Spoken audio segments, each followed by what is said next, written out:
Дараагийн мэдээг танилцуулъя. Ормосын хоолойг нэгтэй холбоотойгоор Иран санал тавьсан байна. За энэ хүү саналыг Америкийн нэгдсэн улсын үндэсний аюулгүй байдлын зөвлөлийн багийнхан үзэж танилцаж тухайн баримт бичигдэр ямар санал гаргахаа хэлэлцэж байгаа юм байна. За Ираны гадаад хэргийн сайд Аббас Арагчи бүс нутгийн холбоотон төлөөлөгчдүүдтэй холбогдсон ормосын хоолойг дахин нээх. За ингэхдээ Тегераны цөмийн хөтөлбөрийн талаар Америктэй хийх хэлэлцээрийг хойшлуулах зорилготойгоор саналыг хэлэлцсэн гэсэн ийм мэдээллүүд ирж байна. Аббас Арагчи даваа гарагт Оросын холбооны улсын ерөнхийлөгч Владимир Путинтэй Санкт-Петербург хотод уулзсан. За энэ үеэр бол хоёр талын хамтын ажиллагааг үргэлжлүүлэх мөн Оросын холбооны улсын дэмжлэгтэйгээр яриа хэлцээнд илүү давуу тал хөшөөрөхтэй оролцох ийм зорилгыг өөртөлж байж болзошгүй гэж ажиглагчид үзэж байна. За Аббас Арагчигийн хувьд Исламабадад 2 өдрийн дотор 2 удаа айлчилсан. За мөн 2 удаа Оманы Маскат хотод уулзалт хийсэн байна. Эдгээр хүчин чармаалтуудын талаар дипломат их сурвалжууд мэдэгдэхдээ Маскотод хийгдсэн яриа хэлцээнд хэд хэдэн орны тагнуулын өндөр албан тушаалтнууд оролцсон гэдгийг Аль Жазира агентлагт мэдээлсэн. За Маскат хотод болсон яриа хэлцээнд ормосын хоолой, бүс нутгийн аюулгүй байдалд өгөх баталгаа, за цөмийн засагтай холбоотой асуудлуудыг дараагийн шатанд хойшлуулсан ийм боломжит тохиролцооны хүрээг хэлэлцсэн юм байна. За 4-р сарын 11-нд Исламабадад болсон шууд яриа хэлцээ амжилтанд хүрээгүй учраас Ираны зүгээс Америктэй хийж байгаа дайныг зогсоох хамгийн сүүлийн саналаа Пакистанд өгсөн байна. За Пакистан нь бол цаашдаа Тегеран болон Вашингтоны хооронд энэхүү хил залгуулж яриа хэлцээг шууд бусаар өргөнүүлэхэд гол жуулчлагчаар ажиллаж байгаа. За цагаан ордон болвол Ираны өгсөн саналын агуулгыг баталгаажуулаагүй. За Associated Press агентлаг энэ талаар мөн мэдээлсэн байна. За хэвлэлийн төлөөлөгч Oliver Views хэлэхдээ Америкийн нэгдсэн улс тухайн яриа хэлцээг хийхдээ дарамтанд хийхгүй зөвхөн Америкийн нэгдсэн улсын ард өргөдийн эрх ашгийг нэн тэргүүнд тавьсан. За Ираны цөмийн засагтай болохыг хизээж өсөхгүй байдлаар яриа хэлцээ өрнүүлэхийг зорж байгаа гэдгийг илэрхийлсэн. За гэвч бол Америкийн нэгдсэн улсын ерөнхийлөгч Дональд Трамп цөмийн хэлцээрийг хойшлуулах Ираны саналыг хүлээн авах хэсэг нь одоогийн байдлаар тодорхойгүй байгаа.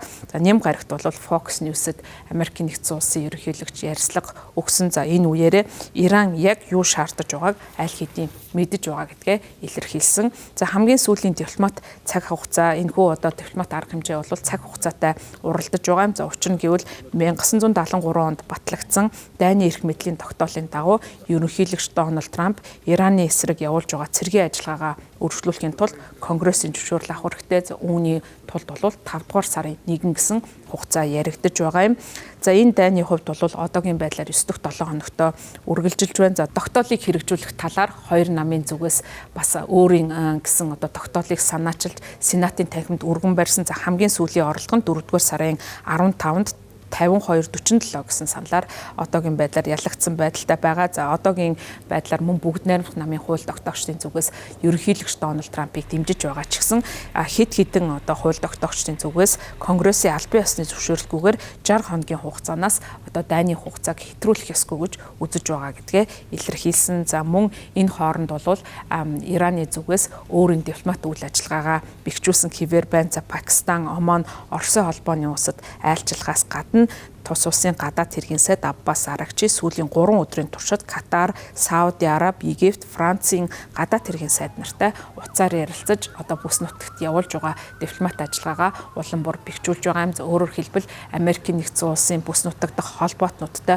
холбогдох замаар Америкийн нэгдсэн улсын байр суурийг зөөлрүүлэх, за мөн өөрийн байр сууриа хэрэгжүүлэх юм сонирхол байгаа. За Иран улсын хувьд бол өөрсдийгөө цөмийн засгийг эхийн зорилгоор хөгжүүлж байгаа. За энэ эрхийг нь бол Америкийн нэгдсэн улсын зүгээс хангах ёстой гэж үзэж байгаа. За үүний хариуд ормосын хоолойг нээх боломжтой гэдгийг илэрхийлж байгаа. За харин Америкийн зүгээс бол энэ асуудалд Ираны хөгжүүлж байгаа цөмийн хөтөлбөр нь эхийн гэхээсээ илүү цэрэг дайны ийм зориулттай. За цөмийн засаг үйлдвэрлэх ийм сонирхлыг илэрхийлж байгаа учраас үүнийг нь хизээч хүлээн зөвшөөрөхгүй байгаа гэдгээ Америкийн засаг захиргаанаас илэрхийлж байгаа. За мөн Ираны дотоодод бол энэ улстай холбоотой үйл явдлууд бас өрнөж байна. За сүүлийн үед бол Ираны дээд удирдагч Можаббат Хаминтай холбоотой асуудлууд яригдж байгаа. За түүний хувьд олонний нүдэнд гараагүй маш удаж байгаа. За үүний шалтгаан нь юу вэ гэдэг дээр олон нийтийн таамаглал яригдж байгаа. За түүнийг бол нэг бол нас барсан, эсвэл хүнд шархсан байж болзошгүй байлшгүй гэсэн таамаглалууд яригдж байгаа. За тэгвэл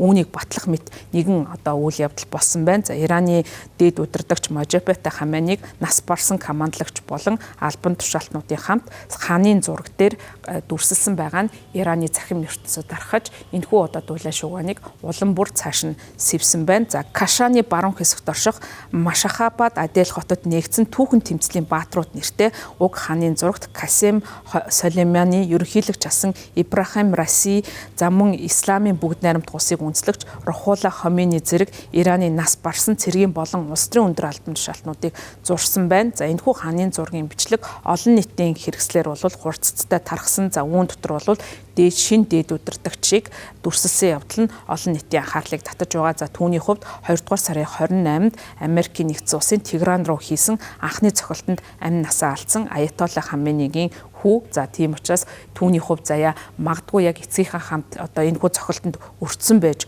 болцшгүй гэдэг ийм зүйл яригдж байгаа. За одоогийн байдлаар Ираны эрх баригчид ямар нэгэн тайлбарыг хийгээгүй байна. За энэ бол сүүлийн үед Ираны дэглэмтэй холбогдож байгаа сонирхол татж байгаа асуудал болж байгаа юм. За Исламын хувьсгалт корпусын зүгээс Тасним агентлагт саяхан нийтэлсэн мэдээлэлтэй Хаменеиг хувьсгалын амиа алдсан удирдагч гэж нэрлсэн ийм зүйлийг бол ярьж байгаа. За энэ нь бол Исламын бүгд найрамд улсын албан тушаалтнууд энэ асуудал дээр ямар байр сууриа илэрхийлж байгааг илэрхийлсэн ийм мэдээлэл болсон. За гэвч бол дараа нь тухайн мэдээлэлээ үгүйсгэж алдаа байсан гэсэн ийм мэдээллүүдийг хэлж байгаа. За өөрөөр хэлбэл энэхүү дээд удирдагч амьд эсвэл тодорхой байдлаар амь насаа алдсан байж болзошгүй хүнд шархсан олонний өмнө гарах боломжгүй гэсэн ийм мэдээллүүд улам бүр хурцтай тархаж байна. За мөн шинэ аятоллог зарлах үеэр олон нийтэд картон цаасан хаачилбар үзүүлсэн. За түүнийг томилогдсноос хойш 2-7 хоногийн дараа төрийн мэдлийн хэрэгслэр ард түмэндээ хандсан үгийг нь